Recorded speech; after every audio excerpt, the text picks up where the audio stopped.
In the news this week, MPs call on the government to close the abuse of trust loophole. The Church of England has been attacked by LGBT campaigners for holding to the biblical position on sexual relationships. And Peter Shilton speaks out about his gambling problems. Hello. MPs are backing a child protection measure that the Christian Institute has been calling for over 20 years. Currently, the law protects children under 18 from sexual abuse by those in a position of trust. This is particularly important for 16 and 17-year-olds who are over the legal age of consent. However, while legislation protects them from being abused by adults in some positions of authority, such as teachers, it does not apply to sports coaches or church leaders. At the launch of a new report, MPs said the Sexual Offences Act should be changed to fix the problem. Children attending youth groups at their church, participating in a gymnastics team, or having driving lessons are vulnerable because the current law does not prevent the adults supervising them from engaging in sexual activity. The Christian Institute's Deputy Director, Kieran Kelly, welcomed the comments. "We have been calling for this loophole to be closed for more than 20 years. It is high time the government took this obvious step to help protect vulnerable teenagers from sexual exploitation." The Church of England has been criticised by LGBT campaigners, including numerous bishops, for its statement reaffirming the Christian belief that sex is only for heterosexual marriage. The House of Bishops said marriage has always been regarded as central to the stability and health of human society.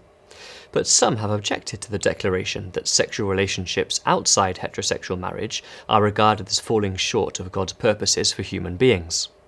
In an open letter to the Archbishops of Canterbury and York, dissenters, including the Bishop of Buckingham, attacked the Church for holding to biblical teaching. Following the controversy, the Archbishops apologised for the timing of the statement. The Crown Prosecution Service says that if a pupil feels excluded from a friendship group because of their sexual orientation, it could be a hate incident. The new guidance for schools was written by the CPS alongside LGBT activist groups Gendered Intelligence and Stonewall. Other examples of so-called anti-LGBT hate crime it puts forward include rejecting someone and not wanting to work with them. Parent group Transgender Trend criticised the document. The updated CPS hate crime guidance for schools establishes a hierarchy of hate and creates a school culture where any child may be criminalised if their speech or behaviour is perceived by another pupil as hate.